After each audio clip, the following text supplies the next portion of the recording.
പുതിയ കോളേജ്, പുതിയ ആൾക്കാർ, നല്ല ആംബിയൻസ്. ഇതെൻ്റെ ലൈഫിൽ ഒരു ടേണിംഗ് പോയിന്റ് ആയിരിക്കും. റൂം ഇതെവിടെ?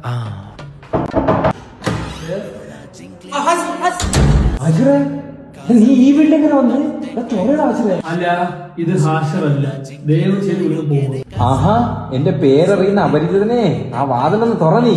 എങ്ങനെ വലിയ ഇവിടെ എത്തിയിടാ? ബാംഗ്ലൂരിൽ ഏതോ ടോപ്പ് കോളേജിൽ പറഞ്ഞ് കയറിയതാ. ഇവിടെ സൂപ്പർ അല്ലേ? ഇവിടെ സൂപ്പറാണ്.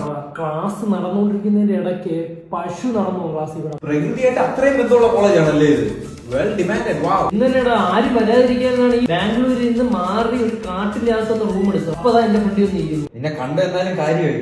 ഉള്ള ചെപ്പണ്ടിയൊക്കെ പറഞ്ഞ പെട്ടുപോനെ ഇവിടെ. നീ ഏത് കാട്ടിൽ ബാംഗ്ലൂരിൽ പോയാലും മലയാളികളുണ്ട്, അതിന് നീ പേടിക്കണം. എടാ, നീ എന്റെ കാര്യങ്ങളൊക്കെ നോക്കിക്കോളണേ. എന്നെയാണ് നിനക്ക് അറിയാൻ ആൾക്കാരെ പെട്ടെന്ന് പറ്റിക്കാൻ പറ്റും. ആ റൂമിന്റെ അകത്തൊരു സുന്ദരി ഇരിപ്പുണ്ട്, പോയി റൂം എടുത്തിട്ട് വാ. അയ്യോ, പറ്റിച്ചല്ലടാ.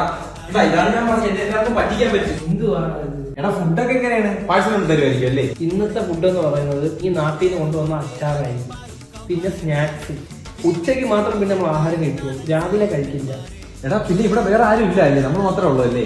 ഇവിടെ 3 റൂമാണ് ഉള്ളത്. ഈ 3 റൂമിൽ ഒരു റൂമിൽ 18 പേര് വെച്ച് കിടക്കും. ഇടയ്ക്ക് ഫാൻ്റെ അകത്തായി ഞാൻ കിടക്കേണ്ടി വരും. അമ്മാതി തിരക്കണം. അശുർ, അപ്പൊ എനിക്കൊരു തിരിച്ചു പോക്കില്ല ഇവിടെ നിന്ന്. നിനക്ക് ഇനി ഒരു തിരിച്ചു പോക്കില്ല. നീ ബാംഗ്ലൂർ എന്നൊരു ലൂപ്പിൽ പെട്ടു.